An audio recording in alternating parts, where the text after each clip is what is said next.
প্রত্যেকেই জয় যুক্ত হন। আমরা গতকাল শ্রবণ করেছিলাম ব্রহ্মা নারদের প্রশ্নের উত্তর প্রদান করছেন। নারদ প্রশ্ন করছেন, মাসির মাঝে যদি কার্তিক শ্রেষ্ঠ হয় তাহলে কার্তিক তথা দামোদর মাস কিভাবে পালন করা উচিত? তৎপূর্বে আপনারা জানেন, যারা প্রতিদিন ধারাবাহিকভাবে শ্রবণ করছেন, নারদের প্রশ্ন ছিল মাসের মাঝে কোন মাস শ্রেষ্ঠ? দেবতাগণের মধ্যে শ্রেষ্ঠ কে? আর তীর্থগণের মাঝে শ্রেষ্ঠ কোন তীর্থ? আপনারা প্রতিদিন যারা শ্রবণ করছেন তারা জানেন, গতকাল বলেছিলাম মাসের মাঝে কার্তিক হলো শ্রেষ্ঠ।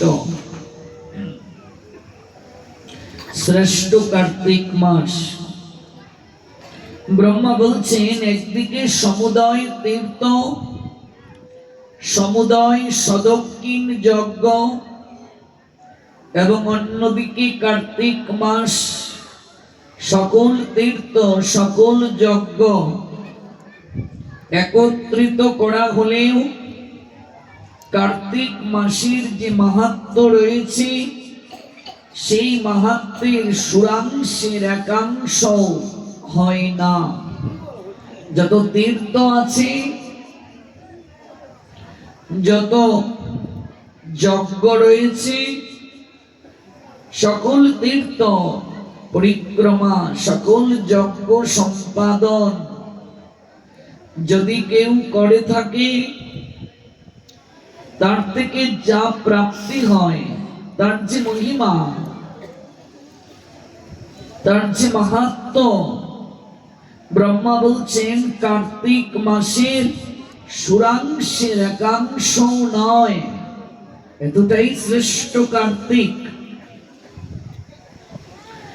যত তীর্থ রয়েছে, যত যজ্ঞ রয়েছে, আপনি তীর্থে গমন করলেন, তীর্থে বাস করলেন, আপনি যজ্ঞ করলেন, তা থেকে যে কৃপা আপনি প্রাপ্ত হবেন, যদি আপনি কায়মনোবাক্যে এই কার্তিক মাস তথা দামোদর মাস পালন করেন, অন্যান্য যত তীর্থ পরিভ্রমণ, তীর্থে বাস, যজ্ঞ সম্পাদন ইত্যাদি করলে এই দামোদর ব্রতের সুরাংশের এক অংশ লাভ হয় না।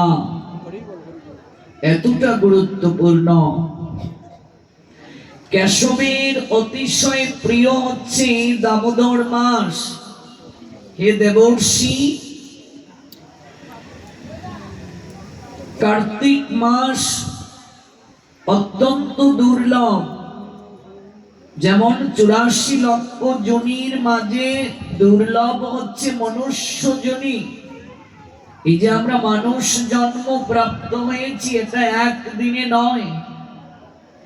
9 লক্ষ জলজ প্রাণী হয়ে জন্ম নিয়েছি আমরা, 10 লক্ষ পাখি, 11 লক্ষ কৃমিকীট, 20 লক্ষ গাছপালা, 30 লক্ষ পশু, তারপর হলো 4 লক্ষ মনুষ্য জন্ম। সকল জন্মের মাঝে শ্রেষ্ঠ জন্ম মনুষ্য জন্ম।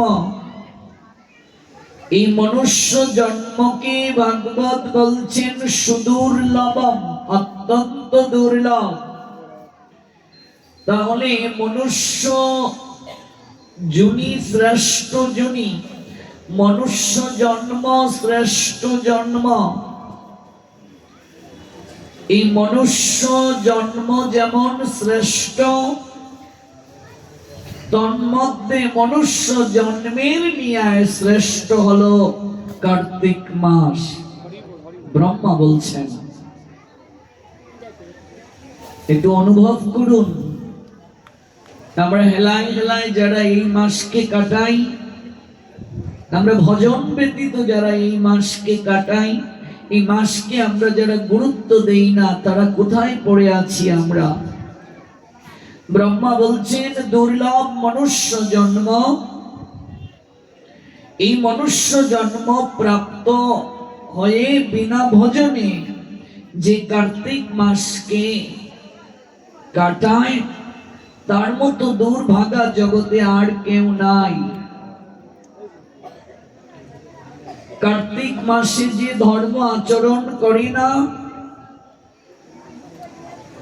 সেই ব্যক্তির কি পাপ হয়? নারদ প্রশ্ন করেছেন, যারা কার্তিক ব্রত পালন করি না, দামোদর ব্রত পালন করি না, তাদের কি পাপ হয়? ব্রহ্মা সর্বপ্রথম যে পাপটির কথা বললেন নারদকে, কেউ যদি নিজের জন্মদাতা পিতাকে হত্যা করে, কোন সন্তান যদি নিজের জন্মদাতা পিতাকে হত্যা করে, কিংবা তার জন্মদাত্রী মাতাকে হত্যা করে, সেই পিতৃ মাতৃ ঘাতক হলে যে পাপ হয়, এই কার্তিক ব্রত পালন নাকারী ব্যক্তির সেই পাপ হয়ে থাকে। পিতামাতাকে হত্যা করলে সন্তানের যে পাপ হয়, বিনা ভজনে এই কার্তিক মাস যে কাটিয়ে থাকে, সর্বপ্রথম তার যে পাপটি স্পর্শ হয়, তা হলো পিতৃ মাতৃ ঘাতকের পাপ। এটি আমার কথা নয়, ব্রহ্মা বলছেন। সে পিতৃ মাতৃ ঘাতী হয়। এই কার্তিক মাসে 33 কোটি দেবতা একত্রিত হন। যদি কেউ এই মাসে ব্রত করে, তাহলে একই সঙ্গে 33 কোটি দেবতার আরাধনা হয়ে যায়। সেজন্য মানবগণ কায় মনোবাক্যে স্নান করে, দান দক্ষিণা করে,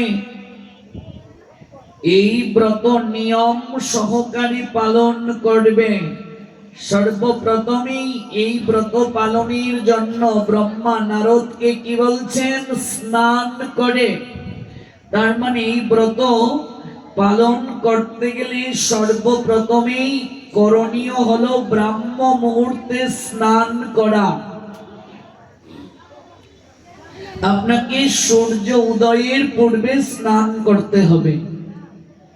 ভেবে দেখুন, আমরা অনেকেই আছি 11 মাস কুম্ভকর্ণের মতো ঘুমাচ্ছি। একটা মাসও যদি এইভাবেই ঘুমাই, এটি দুর্ভাগ্য আমাদের জন্য।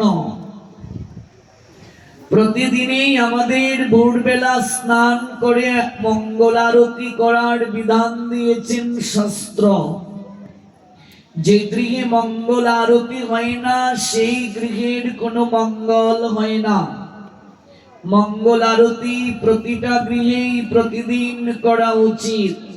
আপনি সংসারী মানুষ, 4টায় পারছেন না 5টায় করুন, 5টায় পারছেন না 6টায় করুন, মঙ্গল আরতি করতেই হবে। তাহলে যারা 11 মাস করছে না, অন্তত একটা মাস যদি মঙ্গল আরতি না করে, ব্রাহ্ম মুহূর্তে যদি সে স্নান না করে, বৃক্ষকুলে তার জন্ম হবে। বৃক্ষ যেমন রুদ্রে পুড়ে বৃষ্টিতে ভিজে এক জায়গায় দাঁড়িয়ে থাকে, চলাচল করতে পারে না, তারও তাই হবে। তাহলে আমাদের সর্বপ্রথম করণীয় কি মা? ভোরবেলা স্নান করা, ব্রাহ্ম মুহূর্তে স্নান করা, সূর্য উদয়ের পূর্বে। বৈদিক সংস্কৃতি অনুযায়ী ভগবানের চিন্তন এবং প্রার্থনা নিবেদনের সঙ্গে পবিত্র কর্তব্য কর্মরূপে স্নান কার্যটি অঙ্গাঙ্গিভাবে জড়িত। স্নান না করলে নির্মলতা এবং অন্তঃকরণের বিশুদ্ধি হয় না। স্নান ব্যতীত দৈনন্দিন যে কৃত্য রয়েছে, যেমন জপ, হোম, বিগ্রহের অর্চন, কোনো কিছুরই অধিকারী হওয়া যায় না। স্নানহীন ব্যক্তি পাতকী, সর্বদা অপবিত্র। যে ব্যক্তি স্নান করে না সে নরক দুঃখ ভোগ করে পুক্কুষাদি অন্তজকুলে জন্মগ্রহণ করে। পদ্মপুরাণ বলছেন, স্নানহীন নর পাপী, স্নানহীন দেহ অশুচি সদা, অস্নায়ী নরকম ভুক্তা পুক্কুষাদিষু জায়তে। স্নান না করে কোনো মঙ্গল কার্যে অংশগ্রহণের অধিকার নেই। তাহলে পদ্মপুরাণ বলছেন স্নানটা কখন হবে? সূর্য উদয়ের পূর্বে 4 দণ্ডের মধ্যে প্রাতঃ স্নান করা কর্তব্য। প্রাতঃ স্নানের দ্বারা শারীরিক উন্নতিরূপ দৃষ্ট ফল এবং পাপ ধ্বংসরূপ অদৃষ্ট ফল প্রাপ্তি হয়ে থাকে। প্রাতঃ স্নানং হরে দৈশ্য সবাজ্য অভ্যন্তরমলম, প্রাতঃ স্নানেন নিষ্পাপ নর ন নিরয়ং ব্রজেত, ইয়া পুন শ্রুতসি স্নানমাচরন্তিহ পর্বণি, তে নৈব দুর্গতিং ইয়ান্তি ন জায়ন্তে কুইউনিষু, দুঃস্বপ্নং দৃষ্ট চিন্তা চ বন্ধা ভবতি সর্বদা, প্রাতঃ স্নান বিশুদ্ধানাং পুরুষানাং বিশাং বর। পদ্মপুরাণে শ্লোকগুলো আছে। শ্লোকগুলোর বাংলা অর্থ কি? এটি পাবেন পদ্মপুরাণের দেবহূতি বিকুণ্ডল সংবাদে। পদ্মপুরাণে বর্ণিত আছে, প্রাতঃ স্নান যে করে তার অন্তর এবং বাহিরের ময়লা নষ্ট হয়। স্নান দ্বারা মানব পবিত্রতা লাভ করে এবং সে কখনো নরকগামী হয় না। যারা পর্বদিনে স্রোতের জলে স্নান করে তারা কদাচ দুর্গতি ভোগ করে না, নীচ যোনি সমূহে কখনো জন্মগ্রহণ করে না। যারা প্রাতঃ স্নান দ্বারা বিশুদ্ধ হয় তাদের দুঃস্বপ্ন এবং দুশ্চিন্তা কোনোদিন হয় না। শ্রী শ্রী হরিভক্তি বিলাস গ্রন্থের 3য় বিলাস, শ্লোক সংখ্যা 255, যে শ্লোকটি কুর্ম পুরাণের ব্যাস গীতা থেকে সংগৃহীত। প্রাতঃ স্নানং প্রশংসন্তি দৃষ্টা দৃষ্ট করম হিত, প্রাতঃ স্নানেন পাপানি পুয়ন্তে নাত্র সংশয়। প্রাতঃ স্নানের দ্বারা ঐহিক পারলৌকিক শুভ ফল প্রদানকারী। অতএব এই স্নান মনীষীদের দ্বারা প্রশংসিত। প্রাতঃ স্নানে সকল প্রকার পাতক ধ্বংস হয়, তাতে কোনো সন্দেহ নাই। কেউ যদি সূর্য উদয়ের পূর্বে ব্রাহ্ম মুহূর্তে স্নান করে, মহাপাপীও যদি এই প্রাতঃ স্নান করে, তাহলে ধীরে ধীরে তার সকল পাপ স্খলন হয়ে যায়। এত মহিমা। আর প্রাতঃ স্নান না করে আপনি যতই জপ করুন, হোম যজ্ঞ করুন, কখনো বিশুদ্ধির সম্ভাবনা নাই। আমাদের এই যে শরীর, এই শরীর সর্বদাই মল যুক্ত, 9টি ছিদ্র বিশিষ্ট। এই সমস্ত ছিদ্র দ্বারা সর্বদা মল নির্গত হয়। প্রাতঃ স্নান দ্বারা মল ধ্বংস হয়। এবং এই যে প্রাতঃ স্নান, এই প্রাতঃ স্নানের দ্বারা পবিত্রতা আসে। প্রাতঃ স্নান করলে উৎসাহ, মেধা, সৌভাগ্য, রূপ, সম্পত্তি লাভ করা যায়। চিত্তের প্রসন্নতার হেতু প্রাতঃ স্নান প্রশংসনীয়। যে শ্লোকগুলো আপনাদেরকে শ্রবণ করালাম, এগুলো ছাড়াও শাস্ত্রে বহুবিধ শ্লোক রয়েছে। প্রাতঃ স্নানের ফলে পাপীও নির্মল জীবন লাভ করতে পারে। বাহ্যিক আভ্যন্তরিক কলুষতা ধুয়ে ফেলার ক্ষমতা আছে প্রাতঃ স্নানে। উষ্ণ জলের স্নানে যেমন দেহের পরিচ্ছন্নতা হয়, তেমনি প্রাতঃকালে শীতল জলের স্নানে সূক্ষ্ম শরীরের উদ্দীপনা সৃষ্টি হয়। নিদ্রা, স্বপ্ন ঘটিত কুপ্রভাব কেটে যায়, মন্দ স্বভাবাদি দূর হয়, মন পরিচ্ছন্নতা লাভ করে। শীতল জলে স্নান করলে দেহ মনের শক্তি, সচেতনতা, দীর্ঘায়ু, লাবণ্য, পবিত্রতা প্রভৃতি আনয়ন করে। প্রাতঃকালে শীতল জলে স্নান করলে জ্ঞান, বুদ্ধি, মনোবল বৃদ্ধি পায়, মনে প্রশান্তি আসে। এর ফলে বিষণ্ণতা, হীনতাবোধ, কুচিন্তা অপসারিত হয়। মানব নিদ্রাগ্রস্ত থাকলে ঘাম ও লালা প্রভৃতির দ্বারা সে গ্লানিযুক্ত হয়। প্রাতঃ স্নানের দ্বারা মন্ত্র, স্তুতি প্রভৃতিতে সে যোগ্য হতে পারে। প্রাতঃ স্নান পাতক, অলৌকিক গ্লানি, অসুচিত্ব ও দুঃস্বপ্ন বিনাশ করে, তুষ্টি পুষ্টি সাধন করে। প্রাতঃ স্নানকারীর নিকটে কোনো দুষ্ট কদাচ যেতে পারে না। প্রাতঃ স্নান ইহলোক পরলোক উভয় লোকেরই মঙ্গলদায়ক। আর সে কারণে শাস্ত্রাদিতে এই অবশ্য কৃত্যতির অকুণ্ঠ মহিমা কীর্তিত হয়েছে। সর্বপ্রথমেই আমাকে আপনাকে প্রাতঃ স্নান করতে হবে এই ব্রতে, এই দামোদর ব্রতে। সূর্য উদয়ের 1 ঘন্টা 36 মিনিট পূর্বে ব্রাহ্ম মুহূর্ত শুরু হয়। এর ভেতরে স্নান করতে হবে। যদি কেউ এই কার্তিক মাসে প্রাতঃ স্নান করে, তাহলে সে জড় দেহের খুলসকে ত্যাগ করে চিন্ময় দেহ ধারণ করে বৈকুণ্ঠে গমন করে। কেবল প্রাতঃ স্নানের দ্বারা, কেবল স্নানের দ্বারাই সে বৈকুণ্ঠে গমন করবে, তাতে কোনো সন্দেহ নাই। কেবল এই প্রাতঃ স্নানের দ্বারাই তার বৈকুণ্ঠে গতি হবে। এতটা গুরুত্বপূর্ণ। এই ভজনের মাসেও যারা ভোরবেলা ঘুম থেকে উঠে না,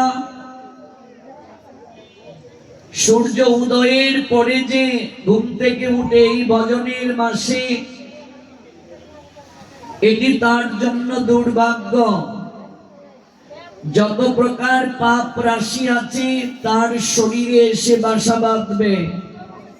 মনে রাখবে, পাপের কারণেই মানুষের কঠিন কঠিন ব্যাধি হয়। ব্যাধি কোথা থেকে আসে? শরীরে পাপের কারণে। কাজে আমরা চেষ্টা করব প্রাতঃ স্নানটা করার। সব সময় যদি করতে নাও পারি, অন্তত দামোদর মাসে যেন আমাদের মিস না হয়। ব্রত তো চলছে, একেবারে সংক্রান্তি পর্যন্ত প্রাতঃ স্নান করুন, ব্রাহ্ম মুহূর্তে স্নান করুন। এবার প্রশ্ন আসতে পারে, যদি কেউ অসুস্থ, হয়ে যায়, স্নান করতে না পারে, তাহলে সে কি ব্রত করতে পারবে না? প্রশ্ন আসতে পারে না? বৃদ্ধ ভোরবেলা উঠে তার স্নান করার শক্তি নেই, তাহলে সে কি করে ব্রত করবে? শাস্ত্র তারও ব্যাখ্যা দিয়েছে। স্নান হচ্ছে 7 প্রকার। কয় প্রকার? 7 প্রকার।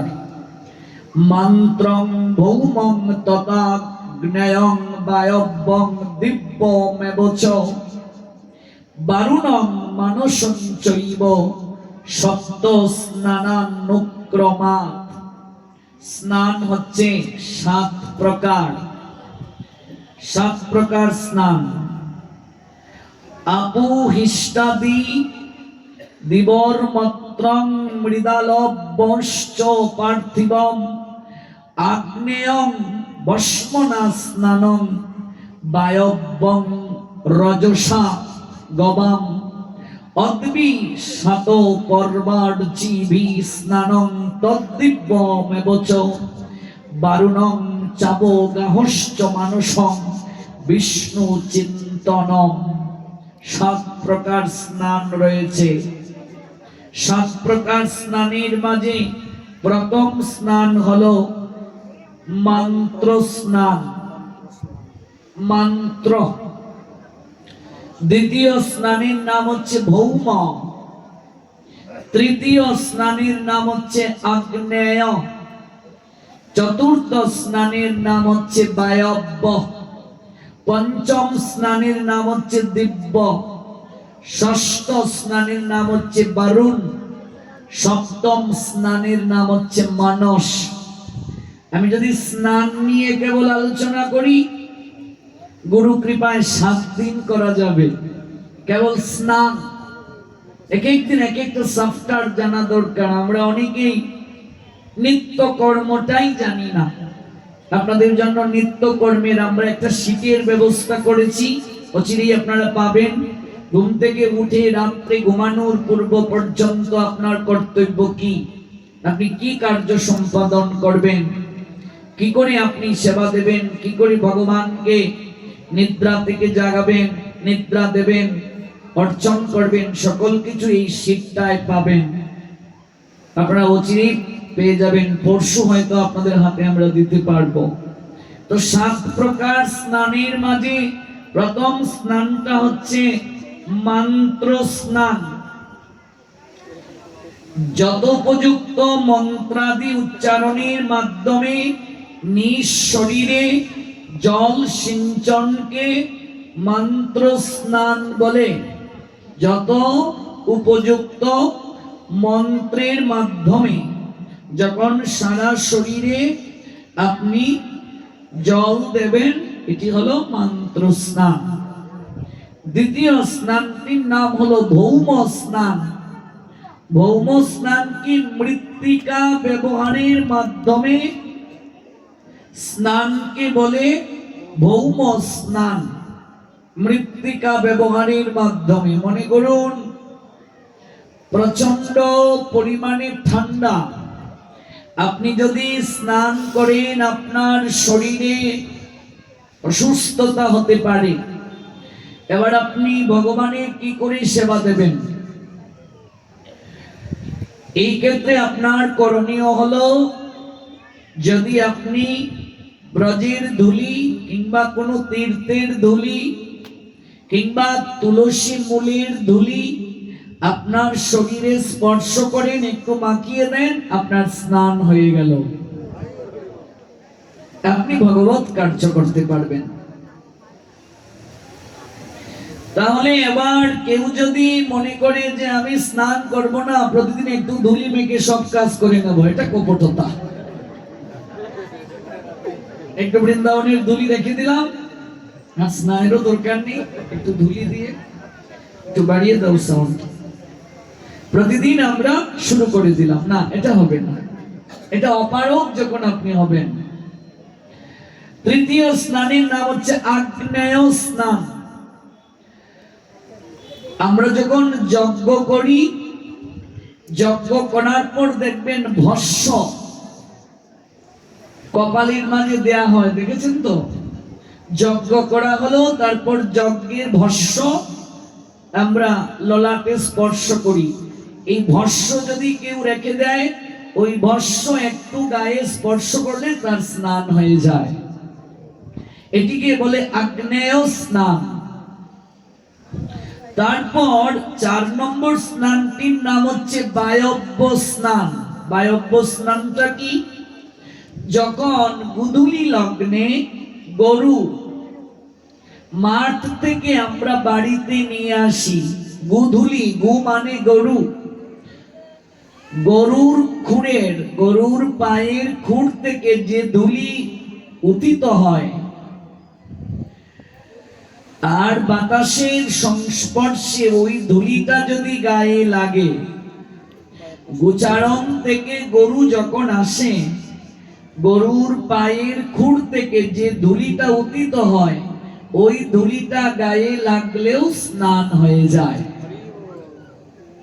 গরুকে এত শ্রেষ্ঠ স্থান দিয়েছে সনাতন শাস্ত্র, তার চরণের ধুলিটা গায়ে লাগলেও পবিত্র হয়ে যায় জীব, তার স্নান হয়ে যায়। এটিকে বলে বায়ব্য স্নান। তারপরে স্নান 5 নম্বর হলো দিব্য স্নান। দিব্য স্নান কি? দেখবে মাঝে মাঝে রুদ্র উঠেছে, আবার বৃষ্টিও পড়ছে, দেখেছেন তো? রোদ উঠেছে, আবার বৃষ্টিও পড়ছে, এটিকে বলে দিব্য স্নান। যখন রুদ্র উঠে আবার বৃষ্টিও পড়ে, এই সময়ে যদি আপনি স্নান করেন, মানে জলে ভিজেন, সর্বতীর্থে স্নান করার ফল হবে। এটিকে বলে দিব্য স্নান।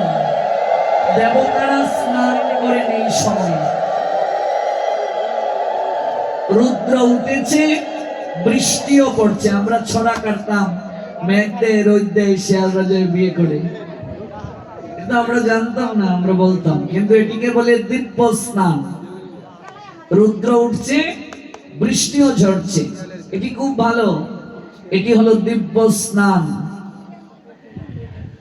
আর এরপরে স্নানটির নাম হলো বারুণ স্নান। 6 নম্বর বারুণ স্নান আমরা প্রতিদিন করি। আমরা প্রতিদিন যে স্নান করি, এই স্নানটির নাম হলো বারুণ স্নান। বারুণ স্নানটা কি? মস্তককে জলে ডুবিয়ে স্নান করা। জলের মাঝে মস্তকটা ডুব দেয়াকে বলে বারুণ স্নান। অর্থাৎ জলের ভেতরে আপনাকে প্রবেশ করতে হবে, অর্থাৎ জলে ডুব দেওয়া, মস্তকটা জলের ভেতরে ডুবিয়ে রাখা, এটিকে বলে বারুণ স্নান। জলে অবগাহন পূর্বক, অর্থাৎ নিমজ্জিত হয়ে যে স্নান, সেই স্নানকে বলে বারুণ স্নান। বারুণ স্নান, বারুণী, আমরা বলি না বারুণীতে যাব, বারুণী মানে কি বলুন, জানেন কি? এই যে পন্তীর্থে যখন আমরা যাই, অনেকে বলি কোথায় যাচ্ছ? বারুণীতে যাচ্ছি। বারুণী মানে কি? বারুণী স্নান যে আমরা বলি, বারুণী স্নান মানে কি? না, পন্তীর্থ তো একটা তীর্থ, পণ মানে প্রতিজ্ঞা, প্রতিজ্ঞা করে এই তীর্থ এসেছে, তাই পন্তীর্থ। বারুণী স্নান মানে কি? বারুণী হলো দেবী গঙ্গার একটি নাম। মা গঙ্গার একটি নাম হলো বারুণী। ওই বারুণী থেকে বারুণ, বারুণ হলো মহাদেবের একটি নাম। মহাদেবের মস্তকের জটার মাঝে জল থাকে, গঙ্গা, এই জটার মাঝে তিনি ধারণ করেছেন। যখন আপনি আপনার মস্তক জলে নিমজ্জিত করবেন, এই স্নানকে বলে বারুণ স্নান। স্ত্রীলিঙ্গে বারুণী, বারুণী হলো দেবী গঙ্গা, ওই গঙ্গা স্নানই হলো বারুণী স্নান। তাহলে 7 প্রকার স্নানের মাঝে হলো ষষ্ঠ বারুণ স্নান। এবার 7ম স্নানের নাম হচ্ছে মানস স্নান। এই 7 প্রকার স্নানের মাঝে সর্বোত্তম সবচেয়ে শ্রেষ্ঠ হলো মানস স্নান। মানস স্নানটা কি?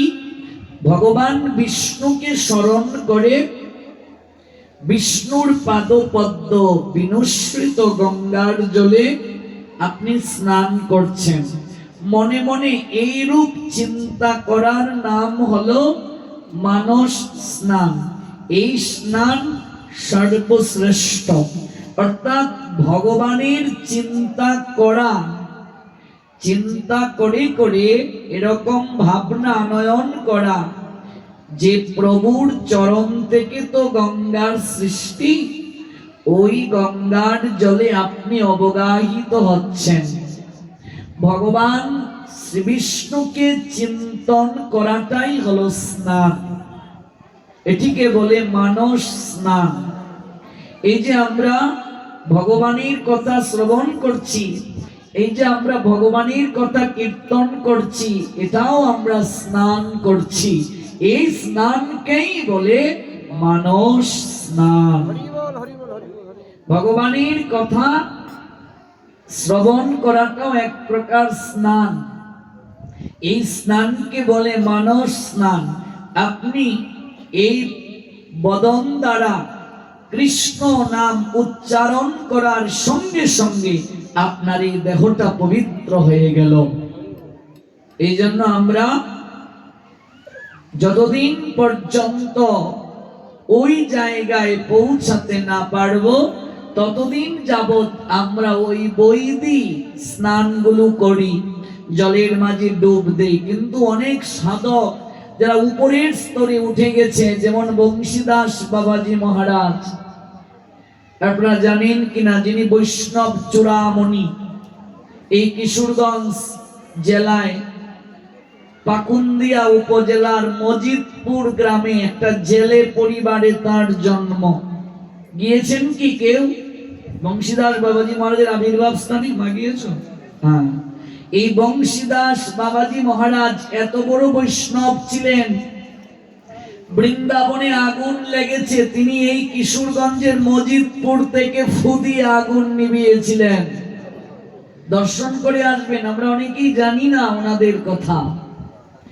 নবদ্বীপে তিনি যখন ছিলেন, কোনদিন তিনি বৃক্ষের ফল গাছের ডালে উঠে পারতেন না, হাত লম্বা করে ফলকে তিনি চয়ন করতেন, পুষ্প হাত লম্বা করে চয়ন করতেন। এত অলৌকিক গুণ ছিল তার।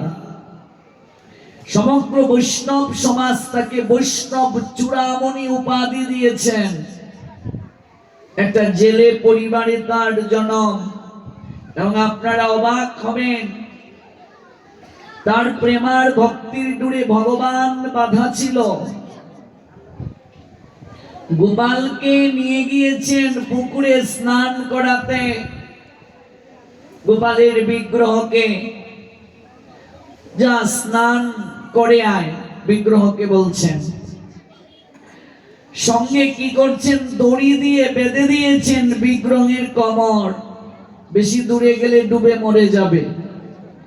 এবার হাতে একটা কঞ্চি নিয়ে দাঁড়িয়ে বলছেন, উঠে আয়, উঠে আয় গোপাল। এবার গোপাল উঠে আসছে না, সাঁতরাচ্ছে স্বয়ং ভগবান। তখন কঞ্চি দিয়ে গোপালের পিঠের মাঝে আঘাত করে কান ধরে তিনি নিয়ে এসেছিলেন বংশীদাস বাবাজি মহারাজ। এত বড় বৈষ্ণব, তিনি 3 মাস 4 মাস 6 মাস পর্যন্ত স্নান করতেন না। কোন স্নান করতেন? মানস স্নান, অর্থাৎ সততই তারা পবিত্র। ভগবানের গুণ মহিমা কীর্তন যখন সতত আপনার মুখে থাকবে, তখন আপনার নদীর জলে আর স্নান করার প্রয়োজন নেই, আপনি সতত পবিত্র থাকবেন। এই স্নানকে বলে মানস স্নান। 7 প্রকার স্নানের মাঝে শ্রেষ্ঠ। এই যে ভগবানের কথা আমরা শ্রবণ করতে এসেছি, শ্রবণ করছি, আমাদের পবিত্রতা চিত্তে অবশ্যই আসবে। এটিকে বলে মানস স্নান। 7 প্রকার স্নানের মাঝে শ্রেষ্ঠ। ভগবানকে স্মরণ করার সঙ্গে সঙ্গেই আমাদের পবিত্রতা আসে। গরুড় পুরাণে উল্লেখ আছে, ওম পবিত্র পবিত্র বা সর্বাবস্থাম গত পিবা ইয়াস্মাদেক পুণ্ডরীকাক্ষং সবাজ্য অভ্যন্তর শুচি। শুদ্ধ বা অশুদ্ধ হলেও কিংবা জড় জাগতিক জীবনের সকল প্রকার পরিস্থিতির মধ্যে দিয়েও দিন যাপন করলেও যদি মানুষ পদ্ম পলাশ লোচন ভগবান শ্রী হরির ধ্যানে মগ্ন হতে পারে, সে বাহ্যিক এবং অন্তরের দিক থেকে সুচিতা লাভ করে। ভগবান শ্রী বিষ্ণু স্মরণ ব্যতীত যে সমস্ত মুহূর্ত, যে সমস্ত ক্ষণ, যে সকল কাষ্টা এবং যে সকল নিমেষ অতীত হয়, বিষ্ণু স্মরণ রহিত জন সেই সকল মুহূর্তাদিতেই যম দ্বারা বঞ্চিত হয়। মহাপাপীও যদি ভক্তি ভরে কায় মনোবাক্যে ভগবান শ্রী বিষ্ণুকে স্মরণ করে, তার অন্তর এবং বাহির সঙ্গে সঙ্গে পবিত্র হয়ে যায়। এটি হলো মানস স্নান। আপনি 7 প্রকার স্নানের মাঝে যে কোনো এক প্রকার স্নান দ্বারাই ভগবত কার্য করতে পারবেন। আমরা প্রতিদিন স্নান করি বারুণ স্নান, তবে মায়েদের ক্ষেত্রে প্রতিদিন মস্তকের চুলকে ভিজানোর প্রয়োজন নেই, এটি গৌণ। তবে মায়েদের যে ফিজিক্যালি ট্রাবল হয় তখন তারা চুল ভিজিয়ে বারুণ স্নান করবে। নতুবা প্রতিদিন যদি কেউ চুল ভিজিয়ে স্নান করে অসুস্থ হয়ে যেতে পারে, আর যদি করতে পারে তাহলে তো অনেক ভালো, খুবই ভালো।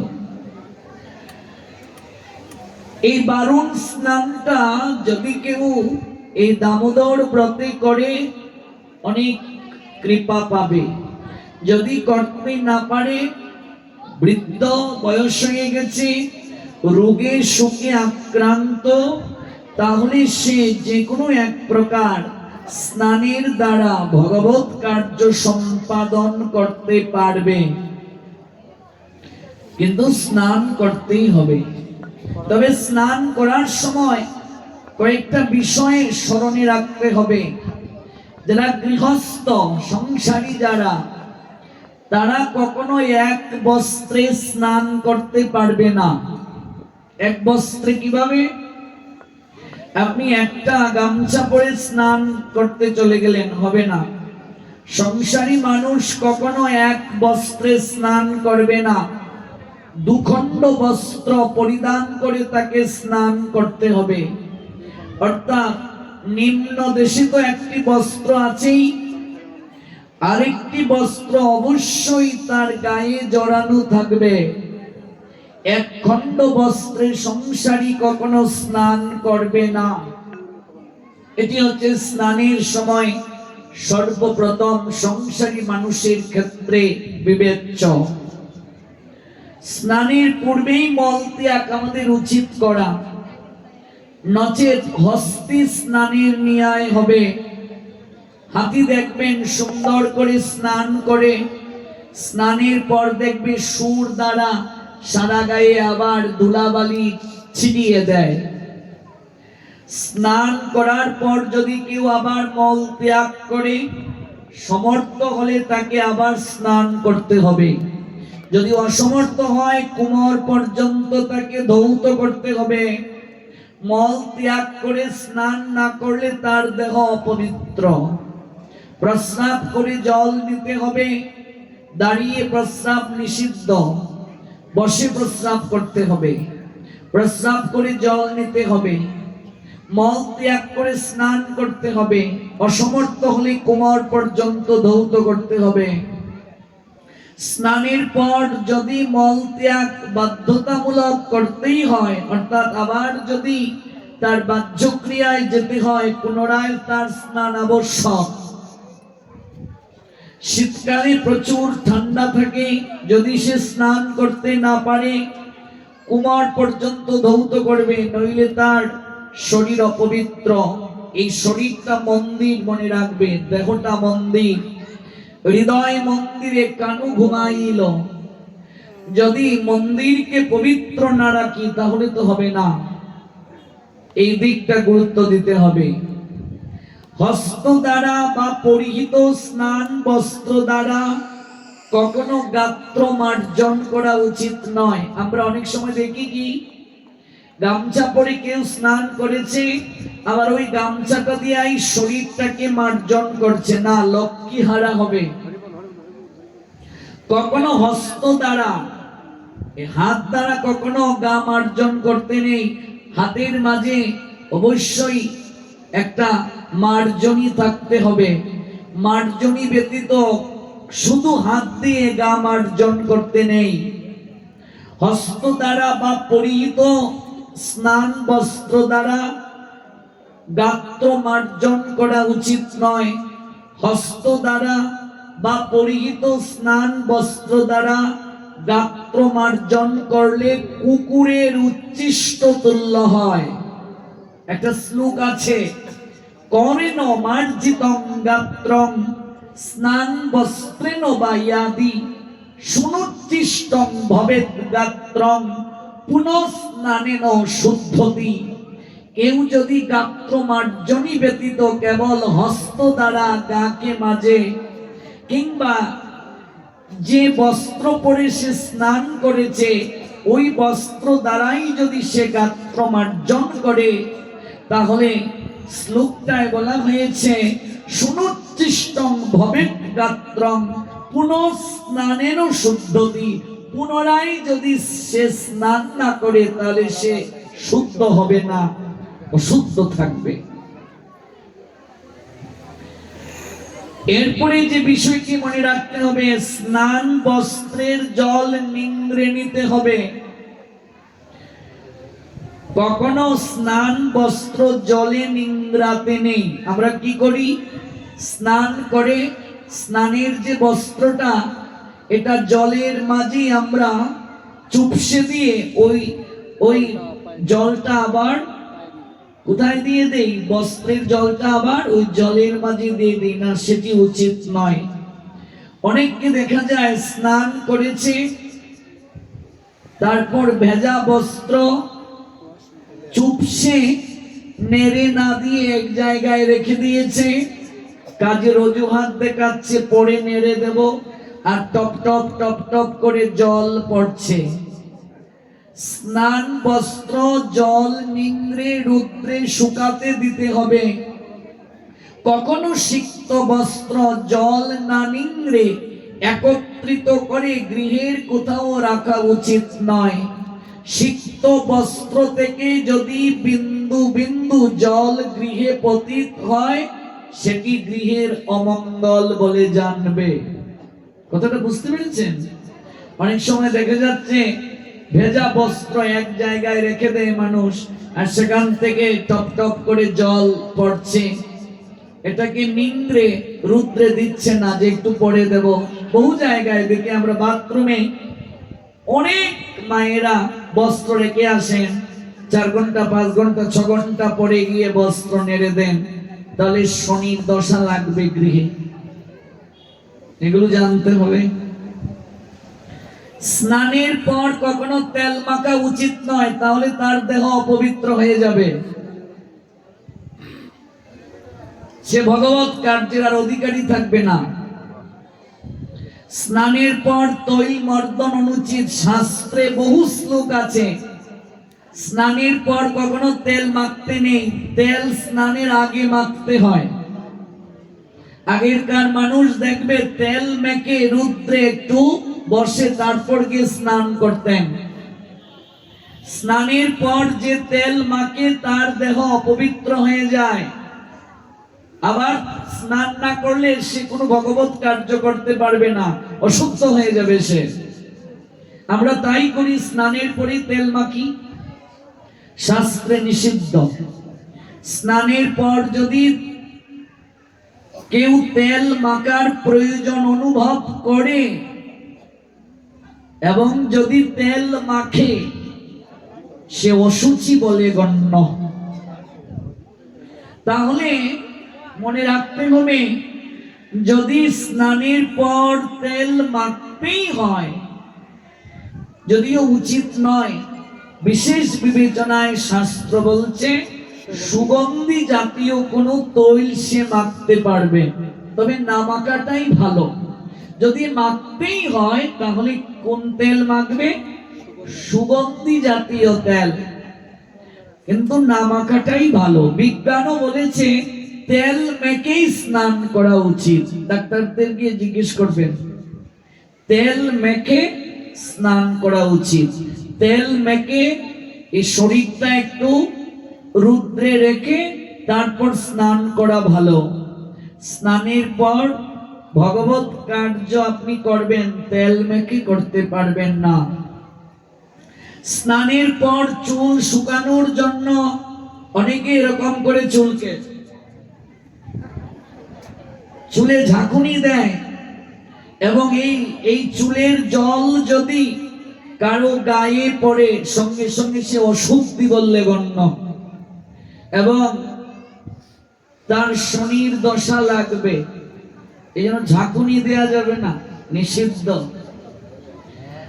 স্নানের পর স্নান বস্ত্র কখনো ধৌত না করে গা মুছা উচিত নয়, তাহলে দেহ অশুদ্ধ বলে গণ্য।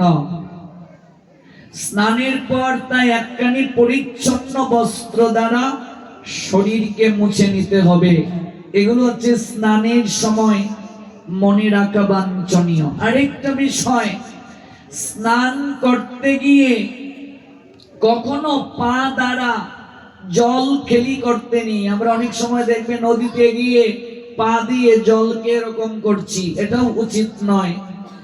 জলের দেবতা বরুণ বিরাট ভাজন হন।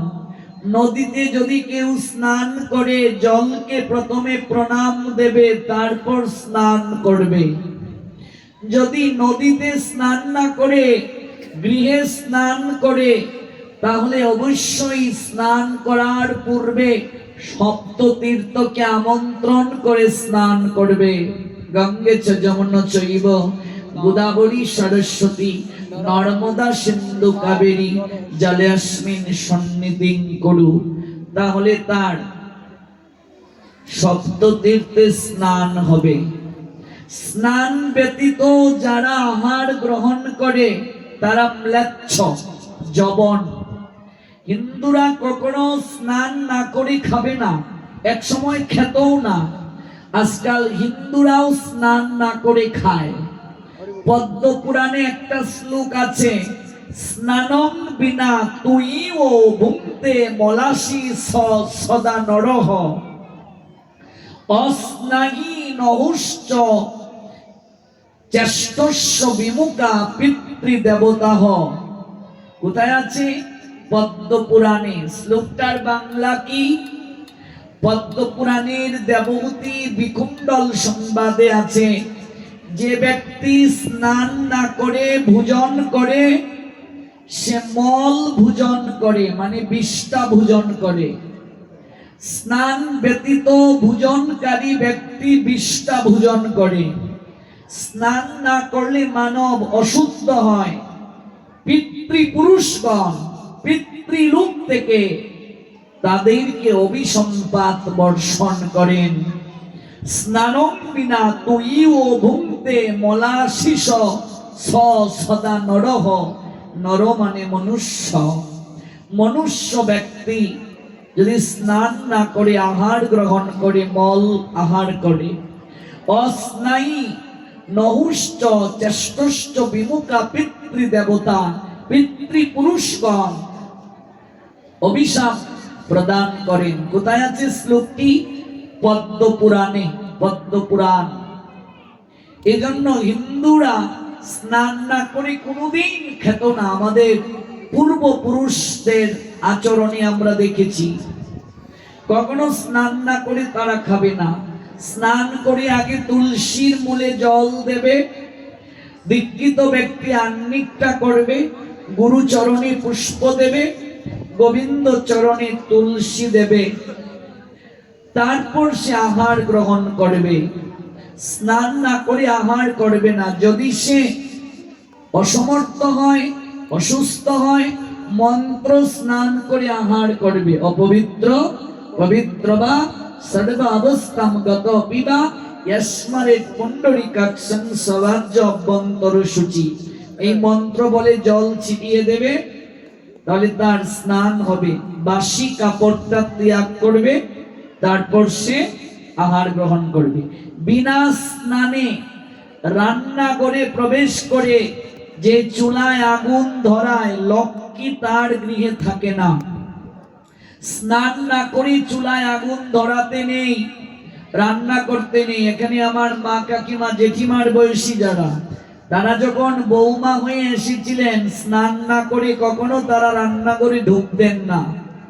এখনকার অনেকে বউদেরকে যদি শাশুড়িরা বলেন, তারা বলবে আপনি স্নান করে যান, আমাদের দ্বারা সম্ভব নয়।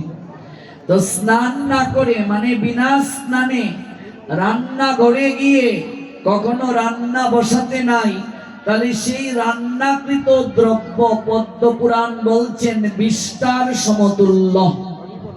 এগুলো আমার কথা নয়, আমাকে দুষবেন না, আমি কেবল শাস্ত্রের কথাগুলো বলছি। স্নানম বিনা তুইউগ ভুংতে মলাশিস, মল মানে কি? বিষ্টা। সেই আহার বিষ্টা বলে গণ্য। স্নান ব্যতীত যে রান্না করে সেটা মল বা বিষ্টা বলে গণ্য। এই জন্য স্নান না করে কখনো রান্না করতে নেই। এবার যদি কেউ অপারগ হয়, অসমর্থ হয়, মাঘ মাস কনকনে ঠান্ডা, স্নান করতে পারবে না, তার করণীয় কি? বাসি কাপড়টা পরিত্যাগ করে মন্ত্র স্নান করে রান্নাঘরে ঢুকে রান্না করবে। মানে বাসি কাপড় ত্যাগ করে রান্নাঘরে গিয়ে রান্না করবে, কারণ সে অসুস্থ। কিন্তু কখনো সে বাসি কাপড়ে বিনা স্নাত অবস্থায় রান্নাঘরে ঢুকে রান্না করবে না। রান্নাঘরটাও মনে রাখবে, আমাদের সনাতন শাস্ত্র বলছে ভোগ মন্দির। যদিও আমরা এটার পবিত্রতা তো আর রক্ষা করতে পারি নাই, রান্নাঘরেও তো আমরা মাছ মাংস ইত্যাদি ঢুকিয়ে অপবিত্র করে ফেলি।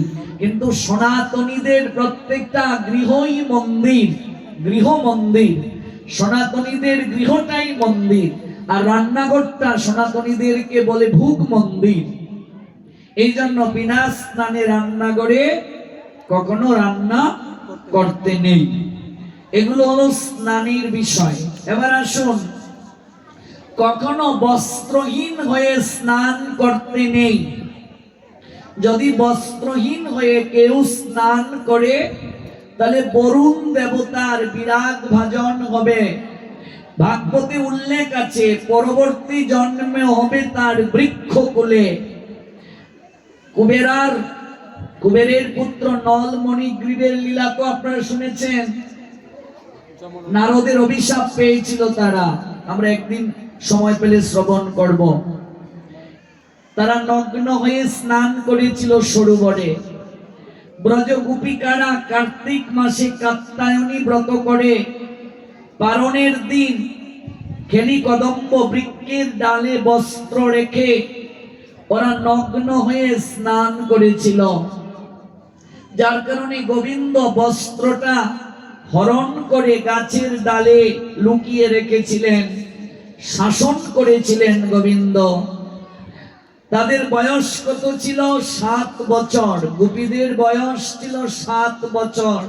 কিছু মূর্খ লোকেরা এই বিষয়টি না জেনে গোবিন্দের চরিত্রে কালিমা লেপন করে, বলে তোমাদের কৃষ্ণ রমণীদের কাপড় চুরি করে, তার চরিত্র কেমন। অথচ তারা জানে না, যখন এই লীলা হয়েছিল গোবিন্দের বয়স ছিল 9 বছর আর গোপীদের বয়স ছিল 7 বছর। 7 বছরের একটা কোনো মেয়ে যদি নগ্ন হয়ে স্নান করে, সমাজ কি খারাপ বলে? এরপরও গোবিন্দ বলছেন 7 বছর হলেও সেই মেয়েটা নগ্ন হয়ে জলে কখনো স্নান করবে না।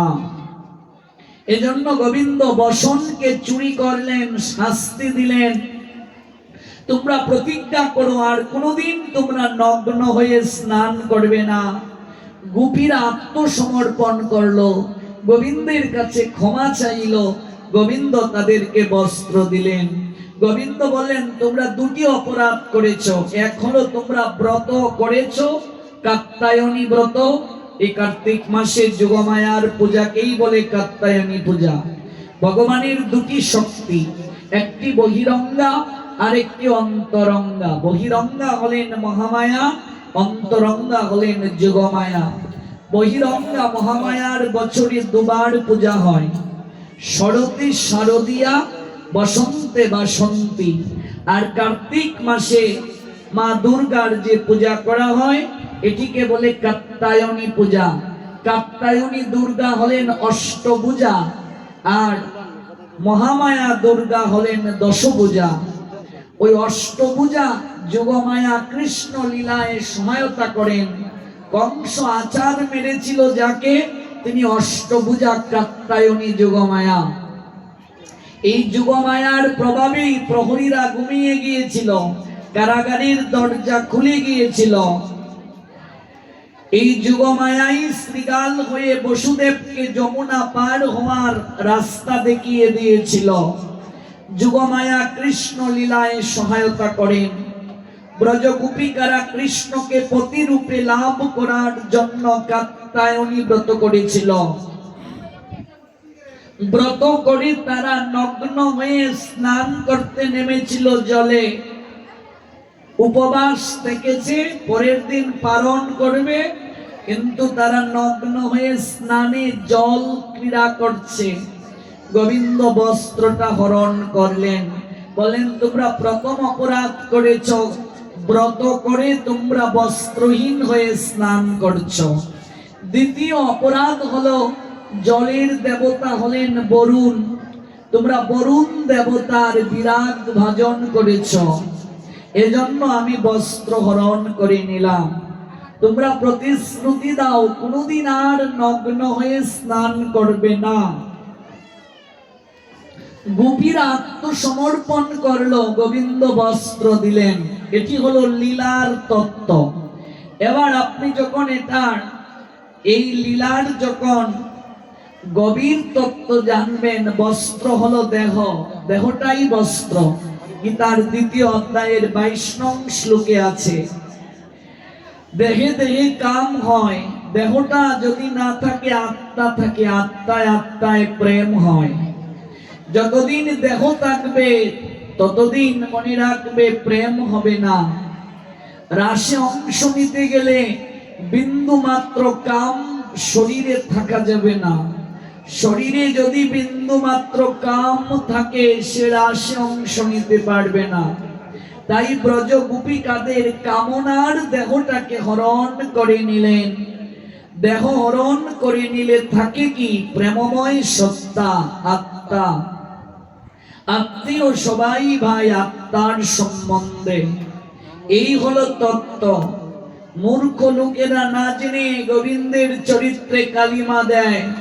আজকাল সিরিয়ালে কৃষ্ণ লীলায় বস্ত্রহরণ যখন দেখায়, যে সকল মেয়েদেরকে অভিনয় করায় ওদের বয়স 16 থেকে 25 বছর, মানে যুবতী মেয়ে। অথচ বস্ত্রহরণের সময় গোপীদের বয়স ছিল 7 বছর, অথচ সিরিয়ালে দেখায় যুবতী মেয়ে। তাহলে একটা যুবতী মেয়ের কাপড় যদি একটা যুবক ছেলে নিয়ে যায়, এটা খারাপ কথা কি না? তাহলে এই সিরিয়ালগুলো যারা করছে ওরা কেউ শাস্ত্র পড়ে না, ওরা বিকৃত করছে। যদি কেউ কৃষ্ণ এবং রাধা সেজে লীলা দেখায়, আমাদের গোস্বামীদের সিদ্ধান্ত ছেলেটার বয়স হবে 9 বছরের কম, মেয়েটার বয়স হবে 7 বছরের কম।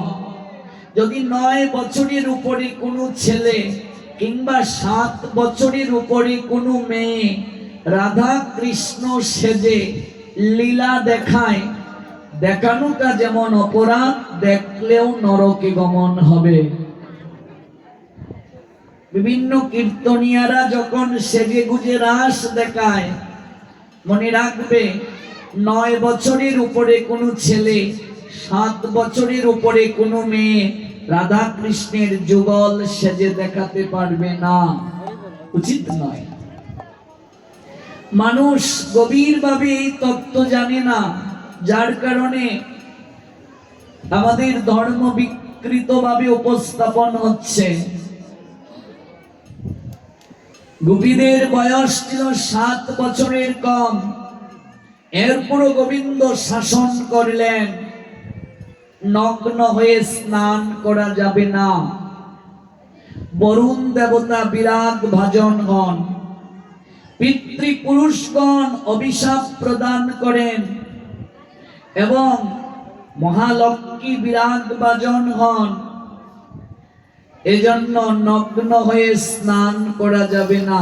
স্নান করতে গিয়ে এই বিষয়টিও আমাদের সর্বদা স্মরণে রাখতে হবে। এবার স্নান অন্তে বস্ত্র পরিধানেরও বিধান আছে। স্নান অন্তে পরিচ্ছন্ন পবিত্র বস্ত্র পরিধান করতে হবে। বাসি বস্ত্র পরিধান করে কেউ ভগবত সেবা করতে পারবে না, ভগবানের সেবা করা যাবে না। কোন ভক্তকেই কখনো নোংরা বস্ত্র পরা উচিত নয়। যে বস্ত্র পরিধানের পরে ধৌত করে শুকানো হয়নি তাকেই নোংরা বস্ত্র বলে। যে বস্ত্র পরিধান করে নিদ্রা যাওয়া হয়েছে, মলমূত্র ত্যাগ করা হয়েছে কিংবা যৌন সঙ্গ করা হয়েছে, সেই বস্ত্র পরিধান করে যদি কেউ ভগবত সেবা করে কিংবা পরিধান করে, ভগবত সেবা করছে না কিন্তু পরিধান করছে, তাহলে তার দেহটা অপবিত্র বলে গণ্য। যে বস্ত্র পরিধান করে মাংস খাওয়া হয়েছে কিংবা রক্তক্ষরণ হয়েছে শরীর থেকে, মৃতদেহ স্পর্শ করা হয়েছে কিংবা ঋতুমতী কোনো নারীকে স্পর্শ করা হয়েছে, সেই বস্ত্র অশুদ্ধ বলে গণ্য। সেই বস্ত্র পরিধান করে ভগবত কার্য করা যাবে না। এই যে আমরা স্নান করব এই মাসে, এই বিষয়গুলো আগে বলছি, তারপর আমরা ধীরে ধীরে মহিমায় আসব। এবং মনে রাখবে, আমরা যখন বস্ত্র পরিধান করব সতত আমাদের এই বিষয়টি খেয়াল রাখতে হবে। যারা আরতি আদি করবে তারা সেলাই বস্ত্র ভোগ নিবেদন করবে, যারা সেলাই বস্ত্র পরিধান করা উচিত নয়, তাহলে আরতি হবে না, ভোগ নিবেদন হবে না। ছেঁড়া বস্ত্র, তেল ছিটে দাগি বস্ত্র, অগ্নিতে দগ্ধ হয়েছে সেই বস্ত্র, জন্তু জানোয়ার পোকামাকড় কেটেছে সেই বস্ত্র পরিধান করেও ভগবত কার্য হবে না। বিগ্রহ অর্চন করা যাবে না। তবে ভেড়ার যে লোমজাত বস্ত্র কিংবা কম্বল সর্ব অবস্থাতেই শুদ্ধ, আপনি সেই বস্ত্র পরিধান করতে পারেন। যদি প্রচুর ঠান্ডা লেগে যায় তাহলে কি করবে? যিনি পূজারী তিনি বিগ্রহ অর্চনের কক্ষেও মোজা পায়ে পরিধান করবেন না।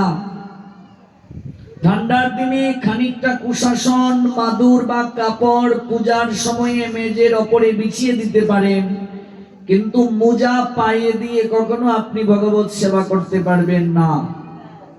অর্চক যিনি করবেন, পূজারী যখন পূজা অর্চন করবেন তখন তার ডান হাতটি অনাবৃত থাকবে। যিনি আরতি করছেন বা আমরা যারা করি, একটা নিয়ম আছে মনে রাখবে, ডান হাত, এই যে ডান হাত, উত্তরীয়টা এমন ভাবে দিতে হবে ডান হাতটা অনাবৃত থাকবে, ডান হাতের এই পর্যন্ত আবৃত থাকবে আর এই পর্যন্ত খোলা থাকবে। এই হাত দিয়ে তো তিনি আরতি করবেন,